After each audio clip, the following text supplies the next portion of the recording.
राधे राधे महाराज जी, आपके चरणों में कोटि कोटि प्रणाम। गुरुदेव भगवान, आपके श्रीमुख से सुना है कि जिनको भगवत साक्षात्कार हो जाता है उनकी 21 पीढ़ियां तर जाती हैं। महाराज जी, जो उपासक अपने गुरुदेव को ही प्रभु मानकर उन्हीं की आराधना या दर्शन करता हो, तो क्या उस उपासक की भी पीढ़ियों का निशान इसमें एक बात देखनी है कि गुरुदेव को परब्रह्म रूप क्या मान रहा है वास्तविक? साक्षात परब्रह्म तस्मै श्री गुरुवे नमः। यदि मान रहा है तो फिर और किस परमात्मा के दर्शन करने हैं? और गुरु और इष्ट तो एक ही है। अगर अपने गुरु में भगवत भाव हो गया तो हम तो अपने ब्रह्म के दर्शन करते हैं, अपने ब्रह्म से बात करते हैं।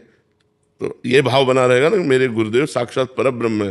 तो ध्यान मूलम गुरु मूर्ति, पूजा मूलम गुरु पदम, मंत्र मूलम गुरु वाक्यम, मोक्ष मूलम गुरु कृपा। तो वही गति होगी जो इष्ट के दर्शन से होती, वही गुरु के दर्शन से होती। जो इष्ट के ध्यान से होती, वही गुरु के ध्यान से होती है। पर हमारी वैसी निष्ठा बन जाए कि मेरे गुरु साक्षात परब्रह्म परमात्मा है, ऐसी भावना हो जाए। कृष्णा जी गाजीपुर से। राधे राधे। राधे राधे महाराज जी। महाराज जी, ये ध्यान क्या है? क्या नाम या वस्तु पर मन को केंद्रित करना ही ध्यान है? मुझसे महाराज जी ऐसा हो नहीं पाता महाराज जी। लक्ष्य पर पूर्ण एकाग्र हो जाना ही ध्यान है। जो भी हमारा लक्ष्य है, जैसे नाम है, रूप है, भगवान की दिव्य रूप में ध्यानस्थ हो गए। नाम पाहारू दिवस निश, ध्यान तुम्हार कपाट। रात दिन भगवान का जब नाम जप करोगे तब भगवान का ध्यान लगेगा। पहले हृदय पवित्र हो, मन एकाग्र हो, तब भगवान के चिंतन में। लक्ष्य पर दृढ़ स्थिति हो जाना, एकाग्र हो जाना ध्यान कहते हैं। ध्यानस्थ मतलब बाह्य शून्य, एकदम भगवदाकार वृत्ति। पर उसके लिए साधना चाहिए, यम नियम प्राणायाम प्रत्याहार, तो ध्यान धारणा समाधि। तो हमें चलो इतना कठिन साधन नहीं, पर नाम जप करो, पवित्र आहार करो, गलत आचरण ना होने पावे, पाप आचरण ना होने पावे। धीरे धीरे मन को एकाग्र करो। लक्ष्य से मन हटे, फिर उसे घसीट के लक्ष्य पर लाओ। बार बार ऐसा करोगे तो अभ्यास के द्वारा हमारा चित्त, हमारा मन परमात्मा में लगने लगेगा। परमात्मा में लगना ही ध्यान है, प्रभु में लग जाना ही ध्यान है। एकाग्र, जैसे वैसे भी किसी कार्य के लिए कहते ध्यानपूर्वक कीजिए, तो ध्यानपूर्वक करने का मतलब एकाग्रता पूर्वक कीजिए। आप अपनी वृत्ति को बाहर मत जाने दीजिए, जो कार्य कर रहे हैं उससे ध्यानपूर्वक कीजिए। तो ध्यान का तात्पर्य होता है एकाग्रता, अपने लक्ष्य पर स्थित हो जाना। समझ पा रहे हैं आप? तो नाम जप कीजिए, पवित्र आहार कीजिए, शास्त्र स्वाध्याय कीजिए, सत्संग कीजिए, तो धीरे धीरे हृदय हमारा ध्यान की तरफ जाने लगेगा। महाराज जी, मैं राम जी का नाम जप करता हूँ। तो हाँ, बहुत बढ़िया। तो महाराज जी, कोई मंत्र भी है राम जी के लिए या तो राम नाम? राम राम जपो, बस राम राम जपो। ये महान सामर्थ्यशाली है। नाम जपते रहो, विश्वास करो और नाम जप करते रहो, ठीक है। गोस्वामी तुलसीदास जी कह रहे, भगवान शंकर को साक्षी करके कहता हूँ कि जो 2 अक्षर राव माँ, ये मेरे माई बाप है, इसी से मुझे सब कुछ प्राप्त हो गया है।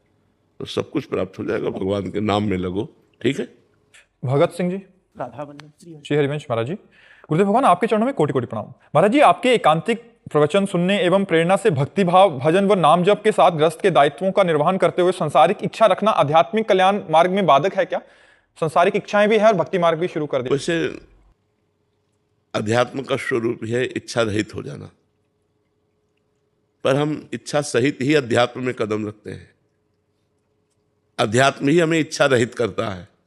सब कोई जो चलता है तो इच्छा सहित ही चलता है, और अध्यात्म का जब रंग छाता है तो इच्छा रहित हो जाता है। तो हमारी जो लौकिक इच्छाएं हैं उनका भी आदर है अध्यात्म में। जैसे भगवान ने कहा, आर्थ, अर्थार्थी, जिज्ञासु और ज्ञानी 4 प्रकार के मेरे भक्त हैं।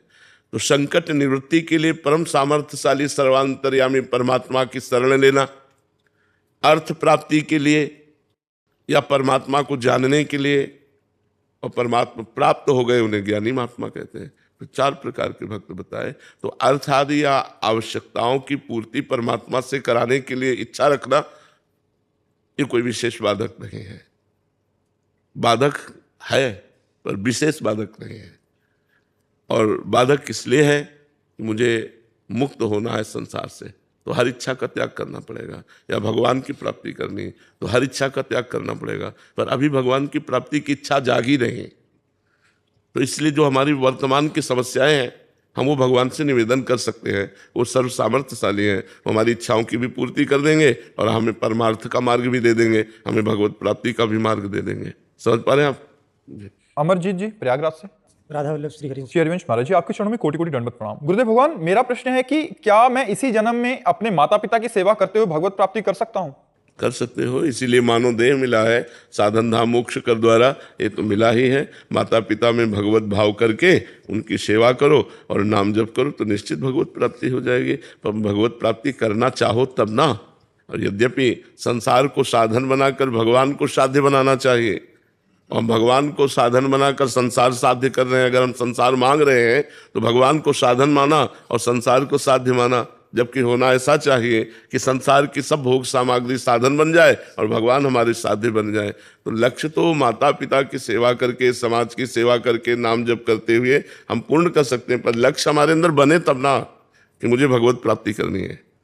प्रबल इच्छा हो जाए अंदर से कि मुझे भगवत प्राप्ति करनी। जैसे भूखा आदमी केवल भोजन चाहता है, प्यासा आदमी केवल पानी चाहता है, ऐसे मैं भगवान को चाहूँ, ऐसे मैं प्रभु से प्यार करूँ, ऐसे मैं प्रभु के लिए तड़पने लगूँ। इसके लिए खूब नाम जप करो, माता पिता परिवार समाज जिसकी भी सेवा करो, सब में भगवान विराजमान है, ऐसी भावना करो। मयंक जी। राधे राधे महाराज जी। गुरुदेव भगवान, संसार से आसक्ति कैसे हटाएं? भगवान में आसक्ति होने पर संसार की आसक्ति स्वयं नष्ट हो जाती है। भगवान में आसक्ति करने के लिए भगवान का नाम जप, भगवान की लीला कथा सुनो, भगवान की सेवा करो, भगवान के भक्तों की सेवा करो, भक्तों का संग करो, तो इनकी कृपा से संसार की मलिन आसक्ति भगवान में निर्मल आसक्ति के रूप में परिवर्तित हो जाएगी। यही साधन लंबे समय तक करो, कोई पापाचरण न करो, कोई मनमानी गंदा आचरण न करो, तो नाम जप, साधु संग, भगवान की लीला कथा सुने और गाए, नाम कीर्तन करे, इसी से भगवान में आसक्ति हो जाती है। जो नवधा भक्ति है ये भगवान की आसक्ति के लिए ही तो है। खूब भगवान का भजन करो तो भगवान में आसक्ति हो जाएगी। जगत का चिंतन करोगे तो जगत में आसक्ति हो जाएगी, जगदीश का चिंतन करोगे तो जगदीश में आसक्ति हो जाएगी। हमारा जहाँ चिंतन होता है वही हमारी आसक्ति हो जाती है। प्रारंभ कैसे करें महाराज जी? नाम जप से, राधा राधा राधा राधा। जैसे नाम जप करते तो एकाग्र नहीं हो पाता जी। नाम जप करते हैं तो मन एकाग्र नहीं हो पाता। धीरे धीरे आगे चलकर एकाग्र होगा। अभी पूर्वाभ्यासी मन बार बार भाग के जाएगा, लेकिन हम बार बार हटाकर नाम जप करते रहे तो नाम में लगने लगेगा। सांसारिक भोगों में ज्यादा लगता है? हाँ, सबका लगता है। तुम्हारा इन्हें किसी से भी पूछ लो तो सबका मन लगता है। तो जैसे पानी की ढलान ऐसे होती है, जिधर ढलान होगी उधर जाएगा। ऐसे मन मना कष्टान इंद्रियाणि प्रकृति स्थान कर सकती। ये माया की तरफ ज्यादा जाता है मन, परमात्मा की तरफ जबरदस्ती लगाना होता है, माया की तरफ स्वाभाविक जाता है। जैसे ढलान की तरफ पानी स्वाभाविक जाएगा, ऊपर चढ़ाने के लिए यंत्र की आवश्यकता है, ऐसे मन को भगवान में लगाने के लिए मंत्र की आवश्यकता है। नाम और मंत्र के सहारे हम इसे परमात्मा में लगा देते हैं। समझ पाए? गुरुदेव, भजन में इतना विक्षेप क्यों डालती है गुरुदेव? हम भजन करना चाहते हैं। भजन में बहुत विक्षेप माया डालती है, हम करना चाहते हैं बट हाँ, हम ये स्वीकार करते हैं आपकी बात की माया विक्षेप डालती है, लेकिन इसी को जीत जाए तो परमात्मा की प्राप्ति हो जाए, तो उसको सहो। भगवान ने कहा है, देखो माया का विघ्न क्या है? आकर्षण, भोगों का आकर्षण, पुत्र पति का आकर्षण, धन का आकर्षण, मान प्रतिष्ठा, वो आकर्षित करती है, हमारे मन को लुभायमान करती है। उसे हमें काटना है। नहीं नहीं, मुझे भगवान चाहिए, मुझे प्रिया प्रीतम चाहिए, ये नहीं चाहिए, मुझे प्रिया प्रीतम। बार बार हम अपने मन की जो आसक्ति संसार की तरफ है उसको विवेक के द्वारा काटें तो धीरे धीरे धीरे धीरे भगवान की कृपा से हमारा मन अनासक्त होने लगता है। ऐसा नहीं कि 2-4 महीने में हो जाएगा, लंबे समय तक हमको अभ्यास करना होगा। और भगवान के भरोसे रहेंगे ना तो मामेव प्रपद्यन्ते माया में ताम तरन्ते, जो मेरी शरण में हो जाता है उसे मैं माया से पार कर देता हूँ। तो मुझे विश्वास रखना चाहिए कि मेरे भगवान मेरा सहयोग करेंगे और ये माया के विक्षेपों का हरण करके मुझे वो स्वयं प्राप्त हो। महाराज जी, कबड्डी की खेल की तरह हो जाता है कि मतलब एक बार परास्त कर दिया फिर ऐसा लगता है कि उत्साह रहित हो गए, फिर वही। लेकिन इसमें हारना नहीं चाहिए, इसमें हारना नहीं चाहिए। हार करके भी हमें जीतना है, हमें चलना है। खुद में उसमें कैसे संभाला जाए? हार कर भी फिर से कैसे संभाला जाए जब माया पटक दे, क्योंकि पटकन होती है। किसी को गिरते हुए देखा है? गिरते हुए देखा, किसी को फिसलते हुए देखा होगा? उसकी एक्टिंग क्या होती है? वो सबसे पहले आसपास देखता, कोई देखा तो नहीं। अगर किसी ने देख लिया तो मुस्कुरा देता है, यार गिर गए। नहीं, बस ऐसे ही है, आसपास देखो किसी ने देखा तो नहीं, फिर अंदर से यार गिर गए। अब फिर हमें खड़ा होना है और चल देना है। वही गिरा नहीं पड़ा रहता कि यार गिर गए तो भी यहीं पड़े रहे, फिर झरिया दिया और फिर चल दिए। तो ऐसे ही माया हमको गिराती, काम क्रोध लोभ मोह मद मत्सर, ये उसके फिसलन है। किसी में फिसल गए तो यार मुस्कुरा दो, यार गिर गए, चूक हो गए, सॉरी, फिर आगे बढ़ो। ये तो वीरों का मार्ग है। ऐसा थोड़ी कि गिर गए तो निराश हो गए, उत्साह हो, हीन हो गए, ऐसा नहीं। गिर गए तो फिर खड़े हो, फिर दौड़ लगाओ, फिर अपनी मंजिल को प्राप्त करो। बिना लक्ष्य प्राप्ति के हमारे कदम रुकने नहीं चाहिए। भले गिरना कोई आश्चर्य की बात नहीं, लेकिन गिरकर पड़े रहना ये आश्चर्य की बात है। अपने लक्ष्य तक न पहुंच पाना, अपने गोल तक न पहुंच पाना, ये कायरता है। गिर गए ठीक है, लेकिन हम फिर दौड़ लगाते हैं। हमारा गिर जाना स्वाभाविक है, क्योंकि शिव विरंची का मोह ही बड़े बड़े ईश्वर कोटि के महापुरुषों को मोहित करने की सामर्थ्य माया रखती है। शिव विरंची का मोह को है बपुराण, अस जिए जान भजी मायापति भगवान। तो हम तो जीव हैं, ये ईश्वर कोटि के जनों को भी माया लुभायमान कर लेती है। इसलिए हमको निराश नहीं होना, उदास नहीं होना, हताश नहीं होना, आगे बढ़ते ही जाना चाहिए। अंकिता जी कर्नाटक से। राधे राधे महाराज जी। महाराज जी, यदि हम किसी कर्म का फल शरणागति भाव से स्वीकार करते हैं तो उसके बाद मन में कई बार ये प्रश्न उठता है कि शायद इससे मैं और ज्यादा अच्छा कर सकती थी, अपना कर्तव्य पूर्ण रूप से करने से चूक गए। महाराज जी, शरणागति में ऐसा भाव आना चाहिए क्या महाराज जी, कि और अच्छे से हो जाता? हम उसको स्वीकार नहीं कर पाते उस समय कि ये जो किया प्रभु ने। तो ठीक है, अगली बार से और अच्छा कर लीजिएगा। अगर शरणागत का भाव पूछे तो प्रभु ने जैसा कराया वैसा हो गया, अब आगे जैसा कराएंगे वैसा हो जाएगा। मैं और अच्छा कर सकती हूँ, ये अहम की बात है, लेकिन प्रभु इससे अच्छा भी करा सकते हैं, ये शरणागत की बात है। अगर शरणागत हो तो हर बात में प्रभु को लाओ। प्रभु को जैसा कराना था वैसा करा दिया, आगे जैसा कराना होगा वैसा करा लेंगे। ये शरणागत की भाषा है। और अहंकार की भाषा है कि ये क्या मैं इससे अच्छा भी कर सकती थी, अच्छा करूँगी, ये संसारिक पुरुष की भाषा है। लेकिन वो शरणागत की भाषा है। यदि भगवान की शरण में हो, जैसा उन्होंने कराया अब आगे और अच्छा कराना चाहेंगे वो करवा लेंगे। उनके भरोसे रहकर नाम जप कीजिए और अच्छे कर्म कीजिए। आशा कुमारी जी। श्री हरिवंश महाराज जी। महाराज जी, हमें अपने चिंतन में ये रखना चाहिए कि शरीर त्यागने के बाद हमें वैकुंठ वास मिले या ब्रजवास मिले। वैसे हमें इन दोनों बातों का चिंतन नहीं करना चाहिए। हमें वर्तमान में चिंतन करना चाहिए कि हम एक मिनट भी चिंतन न छोड़ें, राधा राधा राधा राधा। परिणाम भगवान के हाथ छोड़ दें कि वो वैकुंठवास देंगे या ब्रजवास देंगे या फिर मुझे मृत्यु लोक में भेजेंगे, ये उनके ऊपर छोड़ देते हैं। कर्मण्येवाधिकारस्ते मा फलेषु कदाचन। फल उनके ऊपर छोड़ देते हैं कि वो हमें वैकुंठ देते हैं, कि गोलोक देते हैं, कि ब्रजधाम देते हैं, या साकेत धाम देते हैं, या कैलाश देते हैं, ये उनके ऊपर छोड़ देते हैं। हमारा कार्य है अनन्यस चिंतयन्तो माम। मेरा कार्य भगवान का निरंतर चिंतन करना। तो हम अपना पूरा प्रयास वर्तमान में निरंतर चिंतन करने में लगाएं, परिणाम को छोड़ देते हैं। परिणाम भगवान जैसा दे वैसा ले लेंगे। हमें वर्तमान का चिंतन करना चाहिए। वर्तमान में राधा राधा राधा हम भूले ना, ऐसा हमें विचार करना चाहिए। समझ पा रहे हैं आप महाराज जी? क्या भक्त के हृदय में ऐसी आकांक्षा तो होती है कि वो अपने प्रभु का सानिध्य जहां देखो, जब पूर्ण शरणागति हो जाती है तो कोई आकांक्षा नहीं रहती। नरक में रखो, स्वर्ग में रखो, वैकुंठ में रखो, तुम्हारी गरज हो जहां रखो। यत्र यत्र मम जन्म कर्म भी नारके परमे पदे थवा राधिका रति निकुंज मंडली तत्र तत्र हृदय में विराजताम। ये हरिवंश महाप्रभु कह रहे हैं। यत्र यत्र मम जन्म कर्म भी, मेरा कर्म के अनुसार जन्म हो, चाहे नरक भेजो, चाहे वैकुंठ भेजो, चाहे परम पद भेजो, मुझे इसकी कोई चाह नहीं। चाह एक है, आप मेरे हृदय से कभी विस्मृत न हो।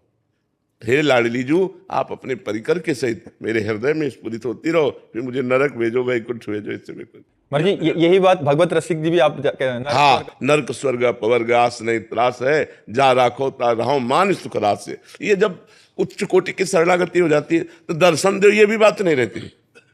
वो भजन में इतना आनंद में डूबा रहता है कि भगवान खुद उसका पिंड नहीं छोड़ते, तो वो दर्शन की भी मांग नहीं करता। उसके नेत्रों में पी मूर्ति नयनन बसे तेहि रस रहाय समाय, ये लक्षण सुन प्रेम के और न कुछ सुहाय। सब कुछ उसे प्राप्त हो जाता है, वो चाहे क्या, मांगे क्या। अब जो सिद्ध भक्त होते हैं, भगवान मान लो पूछ भी लिए कि आपको क्या चाहिए, तो भगवान से पूछते हैं कि आप बताओ आपको क्या चाहिए आपको क्या चाहिए, क्या सेवा करूं, मुझे आपसे कुछ नहीं चाहिए।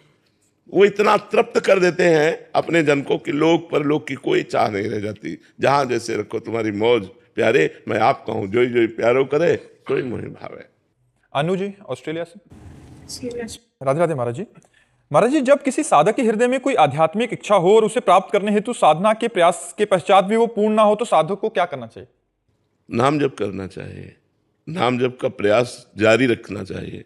आज नहीं हम सफल हो पा रहे तो हम आगे सफल हो जाएंगे, क्योंकि हमारे साथ भगवान है। हमारी सफलता निश्चित है, विजय हम निश्चित प्राप्त करेंगे। आज हमसे पूर्ण अभ्यास नहीं हो पा रहा तो कल हम जरूर कर लेंगे। हम ऐसे भावना में रहें, ऐसे विश्वास में रहें और प्रयासरत रहें, कभी निराश नहीं, हताश नहीं, उदास नहीं। ये इस मार्ग में ऐसे नहीं चला जाता, ये सफलता नहीं मिली तो निराश हो गए, उदास हो गए, हताश नहीं। अतिशय रगड़ करे जो कोई तो अनल प्रगट चंदन ते होए। अगर अधिक रगड़ कर दी जाए तो चंदन शीतल होता है लेकिन आग पैदा कर देगा। तो अभ्यास के द्वारा हम क्या नहीं कर सकते। हम आज अभ्यास कमजोर है हमारा तो हम असफल होते जा रहे हैं, लेकिन हम सफलतापूर्वक अभ्यास करेंगे, हम आगे निकलेंगे। हमको निराश उदास हताश नहीं होना है, हमें प्रयासरत रहना है। बिल्कुल असफलता हमें नहीं छू सकेगी। गुरुदेव अगर लगे कि हम काबिल ही नहीं है उसका, कभी हो नहीं पाएंगे, कभी लगे कि हम उस स्थिति के काबिल ही नहीं है तो फिर तो स्थिति के काबिल कोई नहीं है, काबिल तो भगवान बनाते हैं। जब हम राधा राधा जपते हैं तो श्री जी हमें काबिल बनाती है। हाँ, ये जरूर है कि गंदे आचरण छोड़ने की चेष्टा करनी चाहिए। जो आचरण धर्म विरुद्ध है वो आचरण नहीं करने चाहिए। अगर वो आचरण करेंगे तो फिर परमार्थ में कैसे चलेंगे। मतलब आप अपवित्र आचरण करने से आपका मन निराश हो जाएगा, आप भगवान की तरफ से हट जाएंगे। पापवंत कर सहज स्वभाव, भजन मोर ते भाव न काओ। एक होता है कि हम चल रहे हैं लेकिन फिसल गए, और क्या होता है जानबूझ करके पापाचरण करना। तो जानबूझ के यदि पापाचरण करोगे तो परमार्थ में नहीं चल पाओगे, फिर आप मतलब वो केवल बातें हैं। अब हम चल रहे हैं, चलते चलते हमारा गलत संग हुआ, कुछ गलती हो गई, वो क्षमा हो जाएगी, फिर आगे चलो, फिर आगे बढ़ो। लेकिन जानबूझ करके हम करेंगे तो क्षमा नहीं होगा। गलती हो गई तो आगे फिर भगवान चांस देते हैं। सबसे गलती हो जाती है, बड़े बड़ों से गलती हो जाती है। गलती वाला मार्ग है। मान लो काई पे दौड़ना है तो चाहे जितना दौड़ा को फिसलेगा फिसलेगा, क्योंकि फिसलन है तो माया की काई पड़ी हुई है अध्यात्म में, वो फिसलाएगी। लेकिन आपको मजबूत कदम रखना, अगर फिसल गए तो फिर खड़े हुए, फिर मजबूत कदम रखते हुए चले। लेकिन पापाचरण नहीं होना चाहिए। जानबूझ के पापाचरण हो फिर माला चलाओ तो बात नहीं बनेगी। उसे पाखंड कहते हैं, उसे दंभ कहते हैं, उसी को कहते हैं पाखंडी, उसी को दंभ कहते हैं। तो दंभ पाखंड नहीं होना चाहिए। मुकेश जी कनाडा से। राधे राधे महाराज जी। महाराज जी, भगवत गीता जी में भगवान श्री कृष्ण कहते हैं कि मैं सबके हृदय में विराजता हूं। महाराज जी, अगर भगवान हृदय में है तो सुख दुख आता है तो मन विचलित। पहले अगर शब्द हटाओ। अगर शब्द का मतलब होता है संशय। अगर शब्द का मतलब होता है संशय। जब आपने कहा कि भगवान ने कहा है कि गीता जी में मैं सबके हृदय में विराजमान रहता हूं, तो ये विश्वास करो कि भगवान सबके हृदय में विराजमान रहते हैं। अब अगला प्रश्न जो उसमें आपका है कि सुख दुख किसको अनुभव में आता है, क्या ऐसा प्रश्न किया? जी महाराज जी। नहीं, हृदय में फिर विचलता क्यों हो जाती है, सुख दुख? भगवान हृदय में विराजमान है, सुख दुख तुम्हारे मन में आता है। तुम्हारा मन भगवान का चिंतन नहीं करता, तुम्हारी बुद्धि भगवान में स्थित नहीं है। इसलिए हृदय में रहते हुए भी सकल जीव जग दीन दुखारी, सबके हृदय अछत अविकारी, अविनाशी निर्विकार परमात्मा सबके हृदय में विराजमान है। लेकिन सब जीव दीन और दुखी है। क्यों? तहां वेद अस कारण राखा, भजन प्रभाव संत श्रुति वाका। वेद और संत जन कहते हैं भजन, भजन न होने के कारण हृदय में भी भगवान के विराजमान होने पर भी हम दुख सुख में लिप्त हो जाते हैं, हम पाप में लिप्त हो जाते हैं, हम जन्म मरण को प्राप्त होते हैं। इसलिए भगवान ने गीता जी में ही कहा, मय्येव मन आधत्स्व मयि बुद्धि निवेश है, निविशस्यसि मय्येव अत ऊर्ध्वं न संशया। मेरे में ही मन लगा दे, मेरे में ही बुद्धि लगा दे तो मेरे में ही निवास करेगा, इसमें कोई संशय नहीं। तो जरूरत है मन बुद्धि को भगवान में लगाने की। भगवान तो हृदय में क्या, रोम रोम में कण कण में विराजमान है। भगवान के सिवा कोई सत्ता ही नहीं है। पर हमारे अंदर भगवान का चिंतन कहाँ हो रहा है? हमारे अंदर संसार का चिंतन हो रहा है, भोगों का चिंतन हो रहा है, रुपया का चिंतन हो रहा है, व्यक्तियों का चिंतन हो रहा है। तो जो चिंतन होता है वही स्थिति मानी जाती है। अगर भगवान का चिंतन हो तो स्थिति भगवान में। भगवान अविनाशी आनंद में, तो अविनाशी आनंद में भाव तुम्हारे अंदर रहेगा। और संसार विनाशी दुख सुख में, तो वो इस संसार का है। तो आप अपना चिंतन संभालिए, आप भगवान का चिंतन कीजिए, भगवान का अनुभव आपको होने लगेगा तो आनंद में हो जाएंगे। दुख सुख संसार, आनंद भगवान। तो आनंद स्वरूप भगवान का चिंतन कीजिए। आशुतोष शुक्ला जी। राधे राधे महाराज जी। महाराज जी, क्या केवल मंदिर जाना ही काफी है या प्रभु के चरणों में पूर्ण समर्पण के लिए? मन आए तो मंदिर चले जाओ, ना मन आए तो कोई बात नहीं, लेकिन चिंतन करो भगवान का। गलत आचरणों का त्याग करो। मंदिर जाते हो पाप करते हो, मंदिर जाते हो और पाप करते हो, मंदिर जाते हो चोरी हिंसा नशा व्यभिचार करते हो, गंदी बातें करते हो, क्या फायदा? कुछ नहीं होगा, नरक जाओगे, कुछ नहीं होगा। राधा राधा राधा राधा, कोई गलत आचरण नहीं किया, परोपकार किया, आपकी अच्छी सदगति होगी। ये भी तो मंदिर है, अभी आपने जैसे बताया हृदय देश में भगवान सबके विराजमान, तो ये भी तो मंदिर है, मंदिर में भगवान विराजमान है कि नहीं? तो इस मंदिर में भगवान विराजमान है इतने नजदीक कि इससे ज्यादा और कोई नजदीक हो ही नहीं सकता। हमारे हृदय में विराजमान है, जब इनसे परिचय नहीं तो बाहर वाले मंदिर में जो भगवान विराजमान है उनसे कैसे परिचय होगा? चिंतन, भगवान कहते हैं अनन्य चेता सत्यम यो माम स्मृति नित्य सा, अनन्य चित्त होकर भगवान का चिंतन करो, खूब नाम जप करो, मन आवे मंदिर चले जाओ, 4 परिक्रमा लगाई, दर्शन किया, प्रणाम किया, अच्छी भावना है। अब जिसकी रुचि नहीं है मंदिर जाने की तो मत जाओ, लेकिन आपका कल्याण भगवान के नाम जप करने से होगा। मंदिर जा रहे हो, गंदी बातें देख रहे हो, माता बहनों की तरफ गंदी दृष्टि है, दोस्त दर्शन कर रहे हो, तो मंदिर के दर्शन कर रहे हो ठाकुर जी के कि दोस्त दर्शन कर रहे हो? श्री जी के दर्शन कर रहे हो या व्यवहार का दर्शन कर रहे हो? तो खास बात है आपका चिंतन क्या है। आपका चिंतन सही तो सबके हृदय रूप ये मंदिर है, चलते फिरते मंदिर जिनमें सबके हृदय में भगवान वास करते हैं। तो हम इनमें दर्शन कर रहे हैं तो मंदिर के तो दर्शन कर रहे हैं, और अगर इनमें दर्शन नहीं तो वहां दर्शन क्या? बात हमें संभालनी है, अपने हृदय की बात संभालनी है। हमारा चिंतन ठीक होना चाहिए, हमारा नाम जब चक्क चलना चाहिए। अब मंदिर में बैठे हो तो बढ़िया बात है, और स्मशान में बैठे हो तो बढ़िया बात है। नाम जब चल रहा है, भगवत चिंतन चल रहा है, तो जहां हो मंदिर ही में हो। और भगवान का चिंतन नहीं चला, गलत चिंतन, तो मंदिर में भी जाकर गलत चिंतन ही करोगे, लाभ तो नहीं ले पाओगे। तो हम ये जरूरी नहीं है कि आप मंदिर जाओ, हम ऐसा नहीं कहते।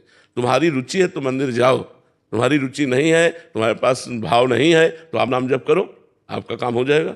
भगवान हृदय मंदिर में सबके विराजमान है, वहीं प्रकाशित हो जाएंगे। महाराज जी, कुछों का ऐसे भाव है इससे विपरीत, घर में तो मन लगता नहीं है कि 5-10 मिनट के लिए अगर मंदिर गए तो कम से कम उतना समय तो साथ बहुत अच्छी बात है, बहुत अच्छी बात है, जाना चाहिए।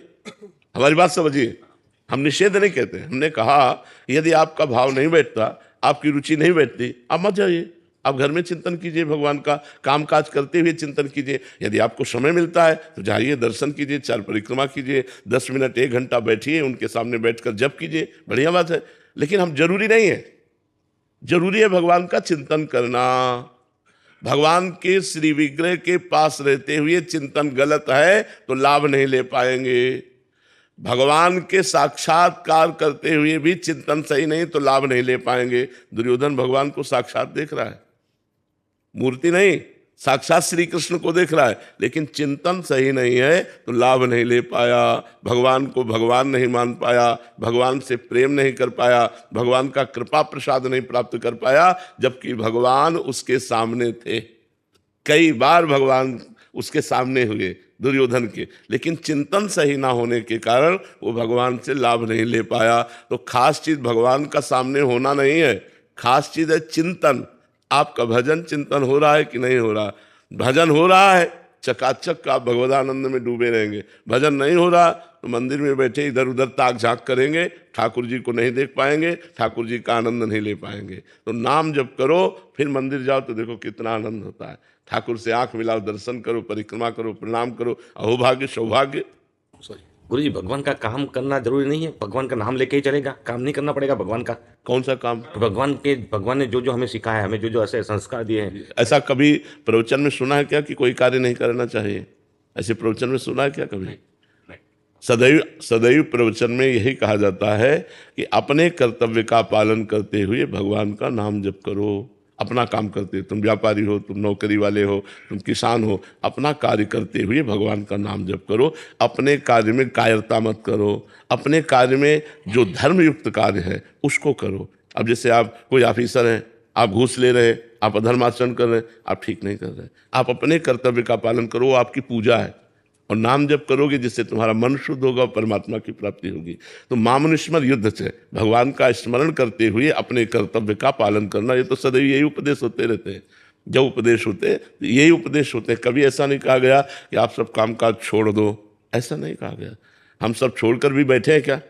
अपनी दिनचर्या में लगे ना, तो आप भी अपनी दिनचर्या में लगते हुए भगवान का भजन कीजिए।